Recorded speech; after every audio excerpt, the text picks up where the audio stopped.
Another day, another vlog. Heto na naman ang panibago nating video. Tumulong nga ulit tayo sa pag-ayos ng kuryente dito sa aming lugar. Dahil nga sa pag-ayos ng kuryente ay inabot kami ng gabi at pati na rin kalakasan ng ulan. Tara! At samahan nyo na naman ako sa panibago nating video. Let's go! Yo, what's up mga idol at welcome back sa ating channel. For today's video nga ay magbabanking at disbanking kami ng transformer dito sa Sitio Ricudo. Tol. Yun oh. Akala mo ito, ikaw lang mainip ha? Pagkainip ko na talaga. Pinilit eh. Lusot ay ano? Kabit lusot ay. Yan?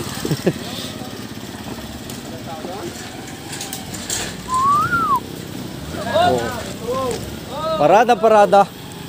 Yan nga mga idol at nandito na kami sa area na kung saan ay kakabitan namin ito ng bagong transformer at ipinasok nga dito ni Kuya Boy yung sasakyan sapagkat kaya daw naman at lusot. Ngayong araw nga mga idol ay day off ko, subalit kapag ganito nga ang sitwasyon ay tinutulungan ko nga dito sa pag-aayos sina Foreman. At eto na nga ang aking nakasanayan kapag dumadating nga sila dito sa amin at mag-aayos ng kuryente. Noong electrician pa nga lang ako mga idol ay ako ang nag-a-assist at tumutulong sa kanila palagi. Dahil nga sa pagsama-sama ko sa kanila mga idol ay nakabisado ko na nga ang mga linya sa lugar na ito. At dahil nga sa pagsama-sama at pagtulong-tulong ko sa kanila mga idol ay utay-utay naman ako ditong natututo. At dahil nga dyan mga idol ay natututunan ko rin kung paano pumesto sa ibabaw ng poste. At matapos ngang maipwesto ang transformer gin pati na rin ang double pulley ay utay-utay na nga naming ibinaba ang transformer na nasira.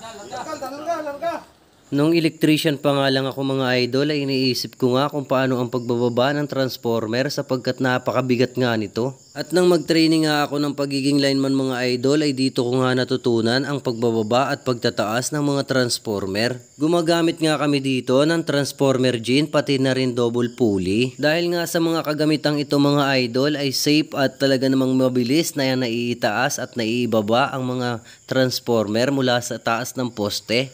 At sa part namang ito mga idol ay sama-sama nga at tulong-tulong ang mga lineman pati na rin ang ilang residente ng Barangay Bakawan at Barangay Buhay na Tubig upang maitaas na nga ang bago nating transformer.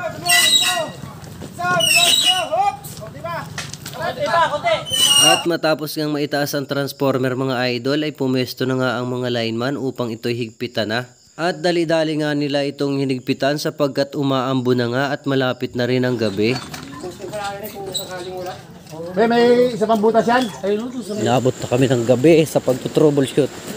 So after nga namin mag-bank ng transformer, ngayon naman ay nag-ano kami dito, nag-troubleshooting na. Ang lakas na ng ulan.